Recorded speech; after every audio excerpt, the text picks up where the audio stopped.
¿Cómo me quieren escuchar después en la casa de ustedes? Mira. Bueno. Fíjense, práctico 21, registraciones vinculadas a los bienes de uso. Bueno, todo eso que dice antes lo voy a pasar de largo. Vamos a ir directamente al caso 1, que habla de registrar en el libro diario general las operaciones realizadas por la empresa referida a sus bienes de uso. Fíjense que nos dice, o sea, siempre nos lleva en cada práctico a la tarea que estamos desarrollando. Pero con esto no quiere decir que pueda aparecer algún otro asiento de otro rubro.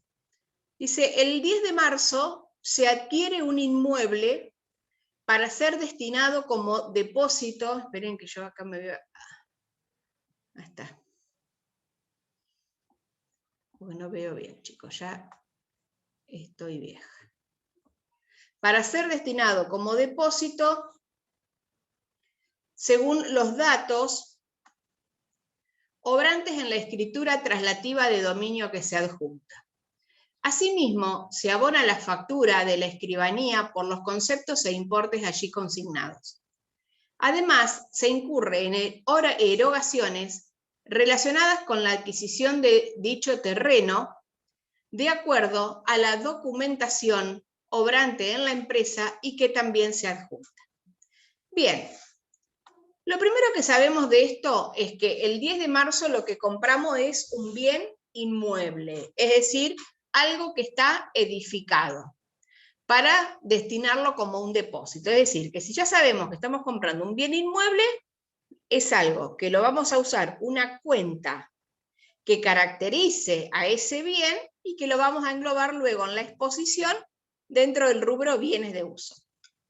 Como yo les decía el otro día cuando dimos la teoría, cuando compramos un inmueble, obviamente para que ese inmueble esté a nombre nuestro, es decir, para que nosotros tengamos la propiedad de ese bien y que como tal es una de las características para ser considerado activo, lo que tenemos que tener es como si fuese el DNI de ese inmueble, que en este caso se llama para los inmuebles la escritura traslativa de dominio.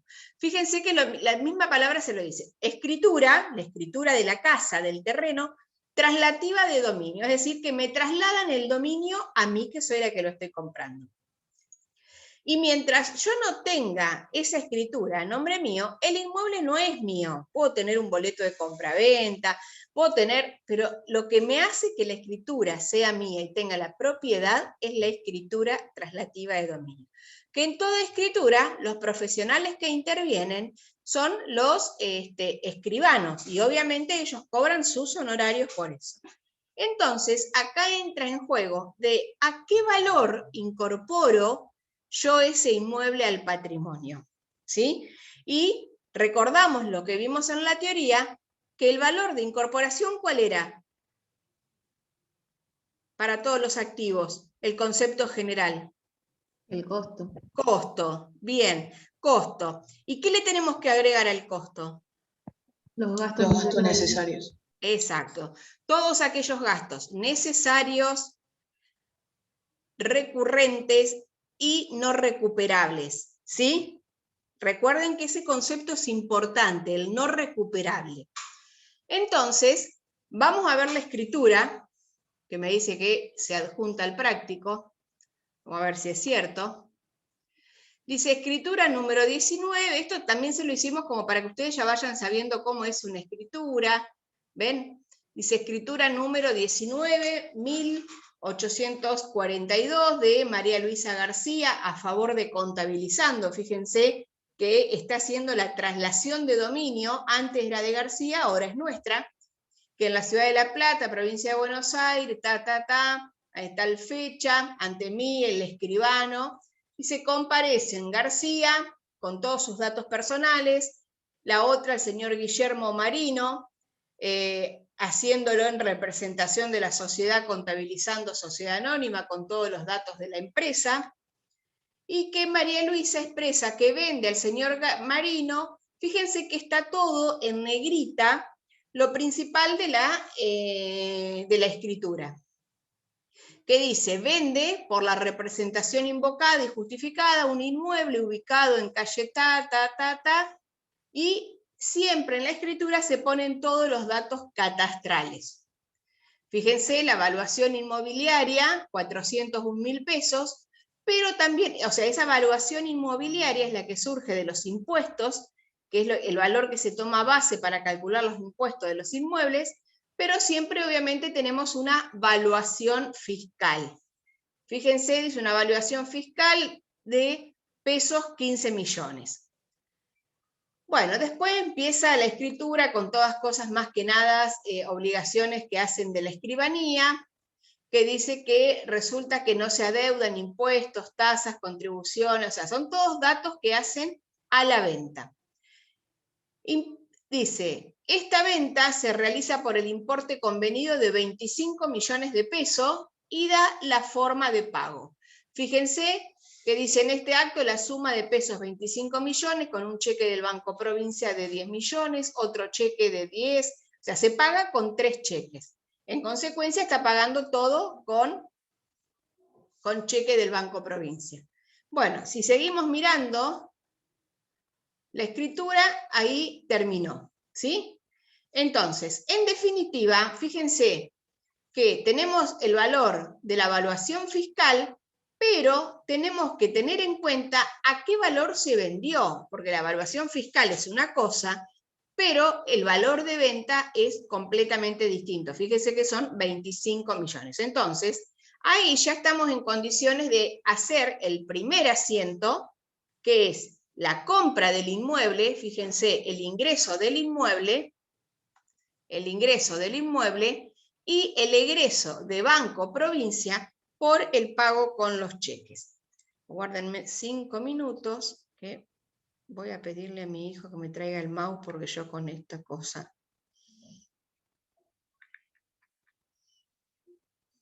Ale, ¿me traes el mouse, por favor? Bien, fíjense entonces, el primer asiento, inmueble, aumenta el activo por el debe de 25 millones y hay una disminución de Banco Provincia, activo menos por 25 millones. No importa la fecha de los cheques, porque yo los cheques los estoy entregando todos en el mismo momento. Entonces yo de la cuenta del banco los tengo que sacar todos en el mismo momento. Bien. Ahí tenemos el ingreso. ¿Dónde se me fue ahora? Acá. Vamos a volver acá al 10 de marzo. Dice, asimismo se abona la factura de la escribanía por los conceptos e importes allí consignados. Y se incurren erogaciones relacionadas con la adquisición de dicho terreno de acuerdo a la documentación obrante en la empresa y que también se adjunta. Seguimos mirando de lo que sigue. Después de la escritura, fíjense que tenemos el escribano Nasuti, por la factura, el escribano de sus honorarios nos cobra 150.000 pesos. Entonces, yo ahí les hago una pregunta. ¿Qué pasa con esos honorarios del escribano?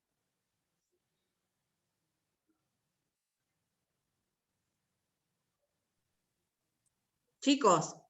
El costo. Se suman al inmueble, digamos. Claro, fíjense que acá en el segundo asiento yo no pongo honorarios de escribano. ¿Por qué no pongo honorarios de escribano? Porque como es un gasto necesario y que no lo voy a recuperar, fue un gasto necesario para poder tener la escritura a mi nombre, pasa a formar parte del inmueble. Entonces fíjense que yo vuelvo a poner inmueble. Inmueble 150.000. Entonces acá es donde pensamos hasta qué momento incorporamos gastos. Y si sigo mirando,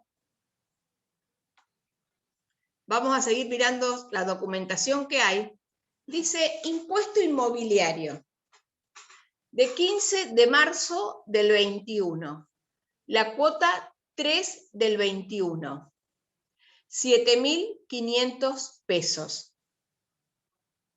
Entonces, por más que nosotros lo hayamos pagado a este impuesto, el impuesto inmobiliario es lo que debemos pagar a la provincia por tener un inmueble. Vieron que siempre todas las casas tienen sus impuestos. Bueno, uno de los impuestos es el inmobiliario, que se paga a la provincia. Ahora, si yo me pongo a pensar, el vencimiento de este impuesto, fíjense que es el 15 de marzo, y la escritura nuestra era del 15 de marzo. Quiere decir que este impuesto, si está venciendo hoy, es por el periodo que ya pasó. Y la titularidad para atrás no era mía, era de otra persona. Entonces, no me corresponde pagarlo a mí. Entonces, fíjense que el asiento que hago es deudores varios a caja, porque en realidad lo que estoy identificando que ese impuesto es un derecho, o sea, si bien yo lo pagué mal, porque no me correspondía. Lo tendría que haber pagado la titular anterior. Entonces yo tengo un derecho de cobro contra esa titular. Entonces, este gasto no forma parte del costo del inmueble. Porque fíjense, si la escritura es el 15 de marzo, no, la escritura fue el 10, perdón, y este impuesto es del 15, bueno, son 5 días de diferencia, pero obviamente los impuestos se pagan vencidos. Entonces, si se pagan vencidos, es por el periodo anterior a la fecha, y el periodo anterior a esa fecha yo no tenía la titularidad del inmueble. Entonces es un derecho de cobro que tengo contra esa persona. ¿Se entiende? Sí. ¿Sí? Sí. Seguimos mirando los otros gastos que hay. Ah, ¿no hay más? Bueno, volvemos acá a los asientos de adelante. Entonces, ya hicimos los gastos de la escribanía y en erogaciones relacionadas con la adquisición. El 15 de abril se efectúan las siguientes erogaciones en relación a un rodado propiedad de la empresa. Bueno, fíjense que acá, o sea, ya vimos, fíjense, con el inmueble, ¿cuál es el objetivo del práctico? Identificar de los gastos que uno tuvo, cuáles formaban parte del inmueble y cuáles no. Y si podemos ver acá, fíjense, voy a correr un poquito esto para agrandar acá. Fíjense que cuando hacemos el mayor del inmueble, si seguimos acá las registraciones, primero tengo 25 millones y después tengo 150.000 que son los honorarios. Entonces, quiere decir que el valor de origen, que es el que voy a tener en cuenta para calcular la depreciación de ese inmueble, es de 25.150.000. Es decir, si a usted le preguntan, bueno, al final, ¿cuánto te salió el inmueble? Y me salió 25.150.000 pesos. Ese es el valor de origen que voy a tener en cuenta para el cálculo de la depreciación. Entonces, fíjense por qué es importante saber bien cuáles son los gastos que van a formar parte del costo y cuáles no. ¿Sí? Bien. Ah, se me fue. Ay, es porque tengo grande este.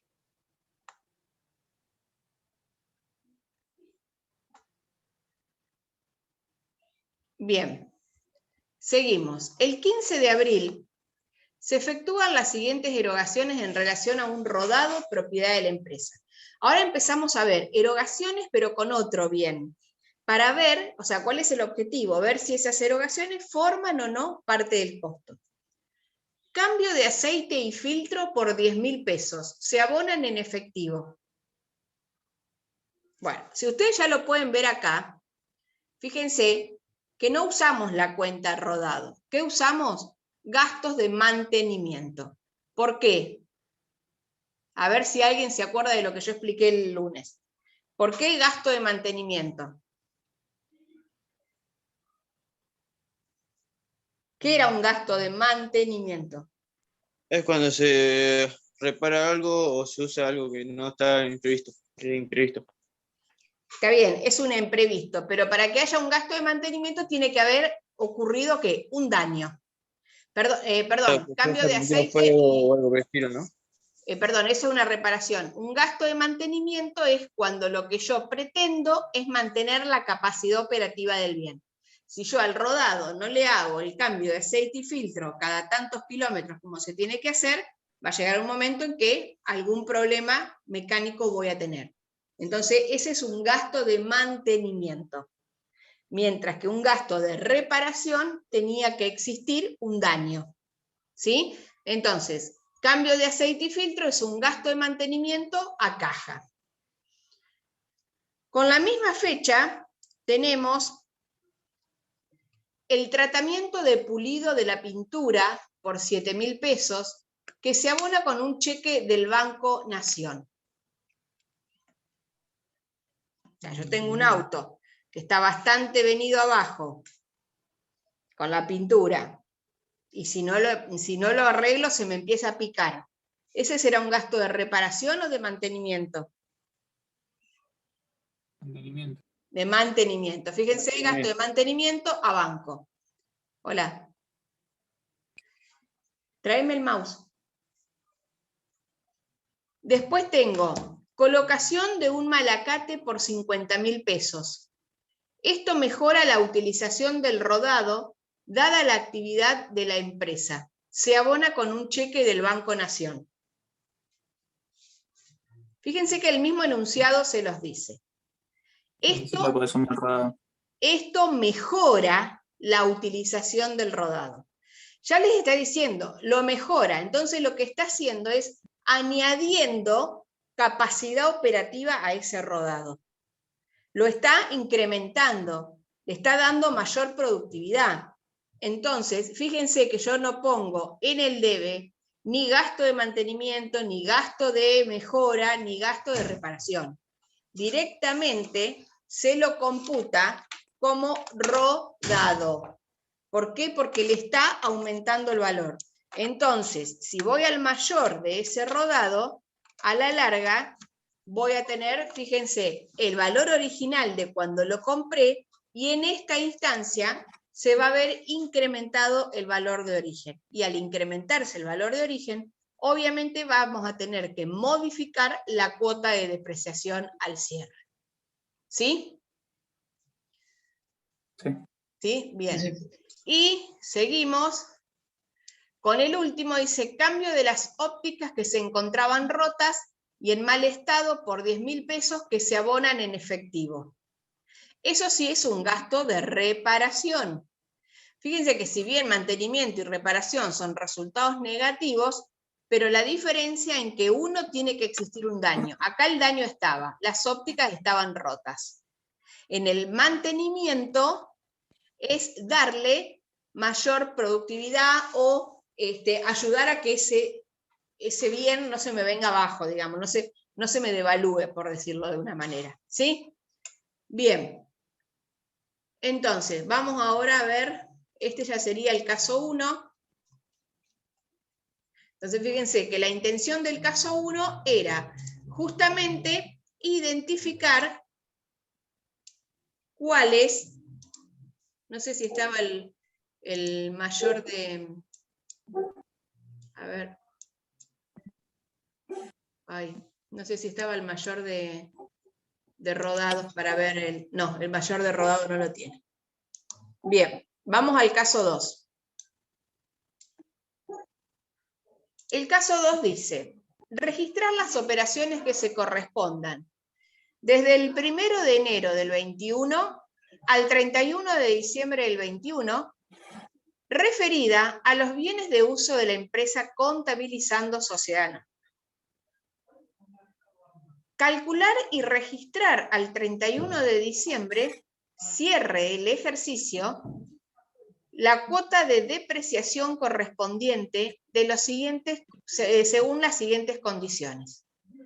El método en base a las unidades producidas, la vida útil estimada en 2 millones de unidades, las unidades producidas entre el periodo del 21 son 300.000 y el valor de recupero 50. Bueno, veamos lo que nos da hasta acá. Primero, nos dice que registremos todas las operaciones que tengan que ver con los bienes de uso de la empresa en el periodo 21. Es decir, estamos hablando del periodo económico 2021. ¿Qué quiere decir con eso de todas las operaciones de los bienes de uso?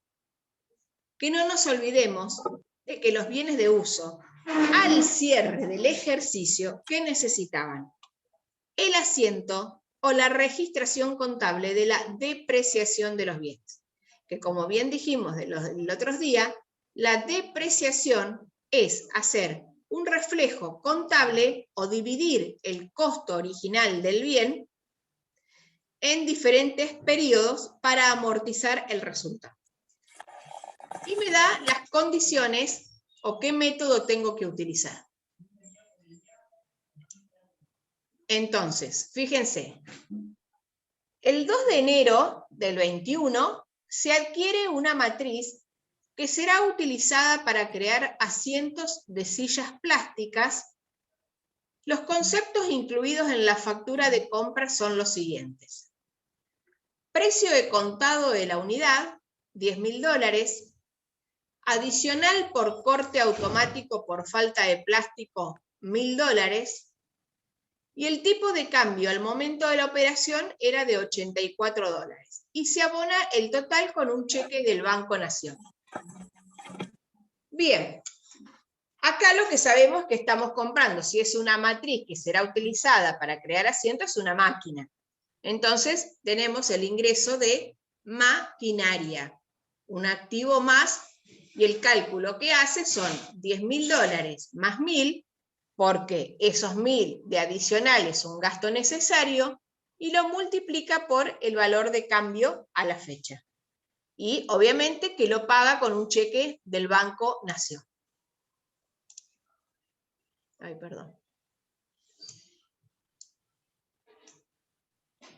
Bien.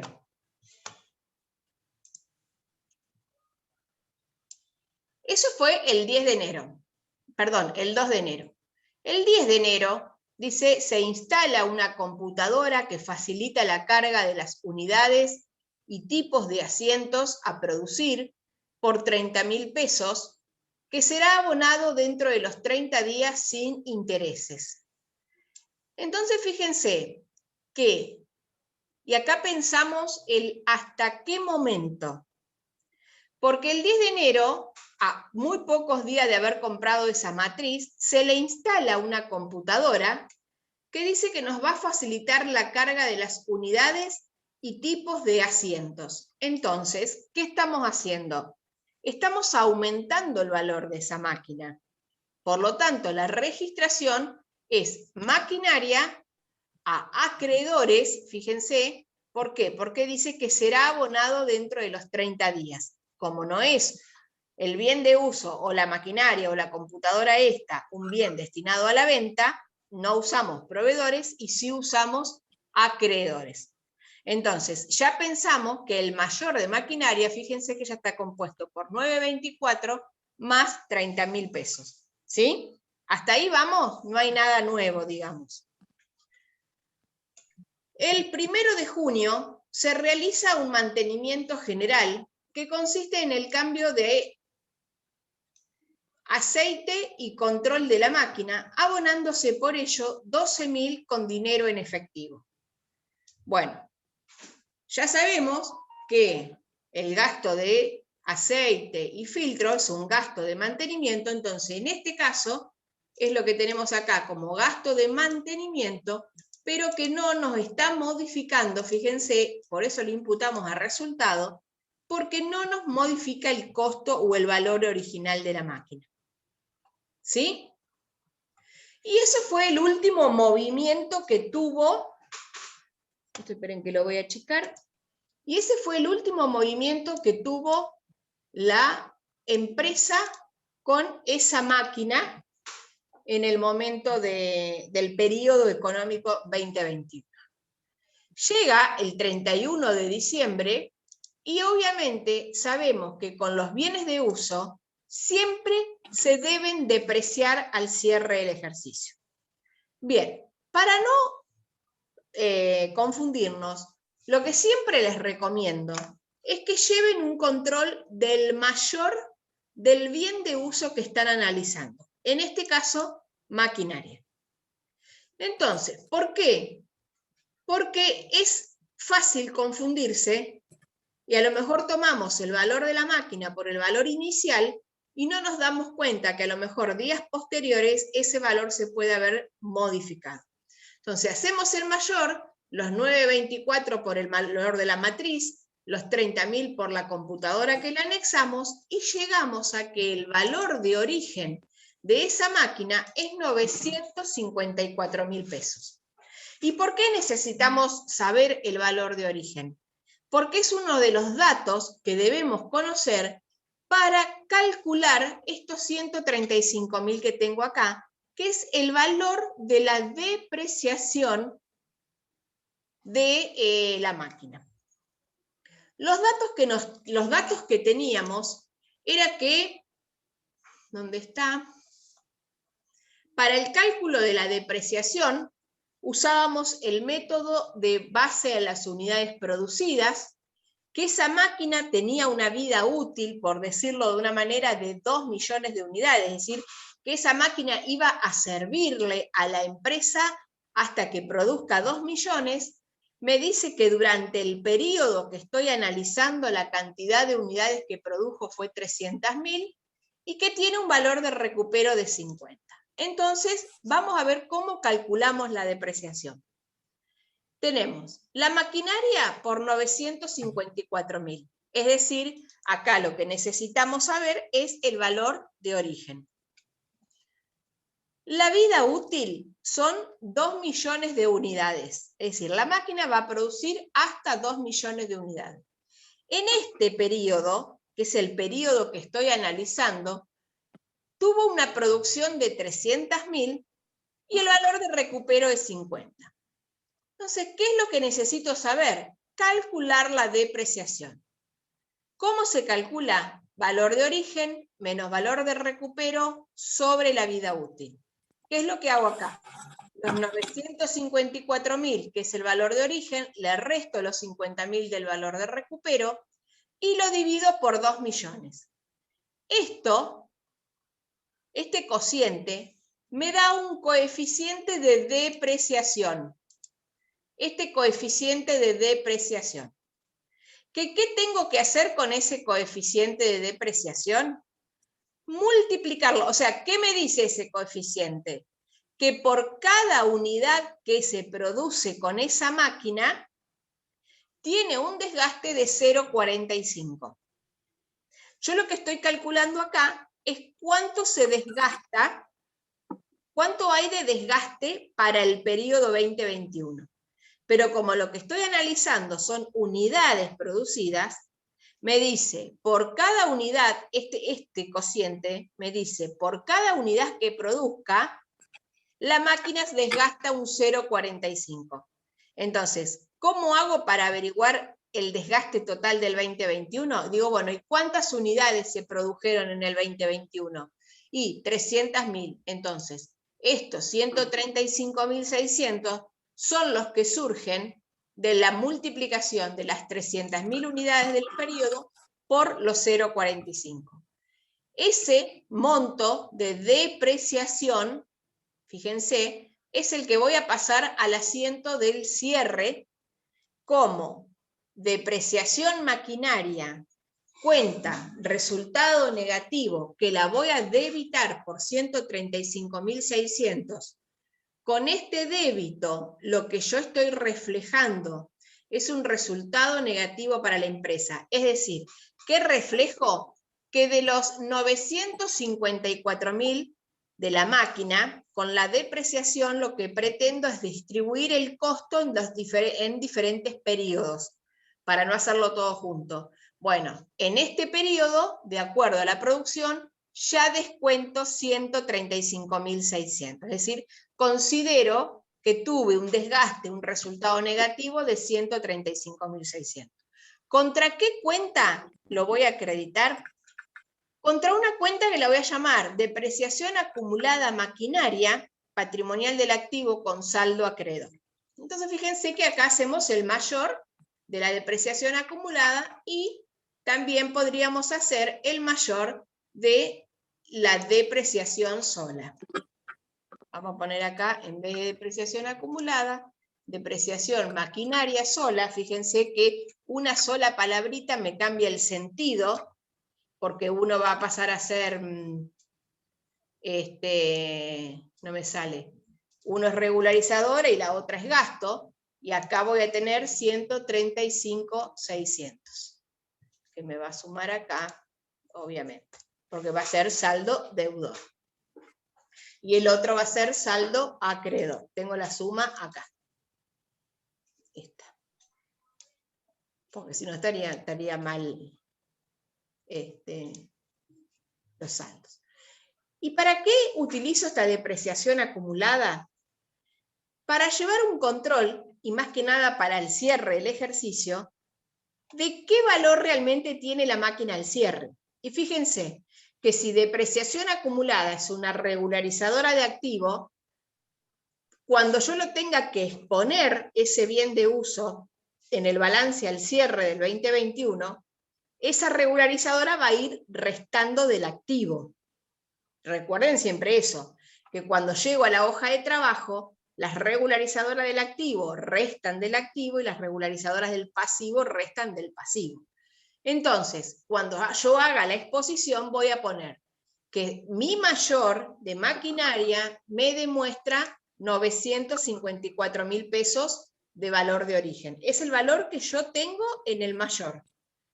Y también tengo un mayor de depreciación acumulada maquinaria que resta en 135.600. Ese saldo que surge de la diferencia es lo que se conoce como valor residual. ¿Qué quiere decir? Es el residuo de lo que queda de esa máquina. Es decir, que en los próximos años, a medida que se vaya produciendo, se va a ir descontando de este valor. ¿Sí? ¿Se entendió, chicos? Sí. Hola. ¿Sí? Sí, profe. Bien. No son difíciles, hay que ir acordándose absolutamente de todo. Este valor residual es lo que también por ahí me van a escuchar decir valor contables o valor de libros.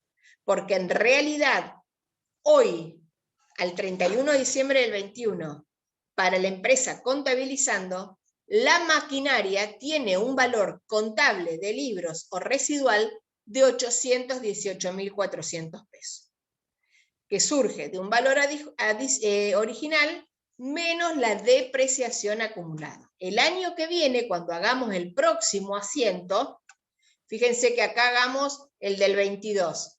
Bueno, tendríamos que ver cuántas unidades se produjeron, qué sé yo, vamos a tener un nuevo valor. Entonces, vamos a pasar al mayor de depreciación, el nuevo valor del 2021, que no va a ser el mismo mayor, porque obviamente recuerden que los resultados son de cada periodo. Pero el de la depreciación acumulada sí es el mismo mayor, porque como depende del activo, las cuentas de activos y pasivos y patrimonio neto, los saldos siguen de un periodo a otro. Entonces, el año que viene vamos a tener acá otro valor que el saldo al final de la depreciación acumulada me va a decir, al segundo periodo ya tenés acumulado tanto. Es el saldo que voy a poner acá y esto va a ir disminuyendo cada vez más hasta que al final de la vida útil quede totalmente depreciado o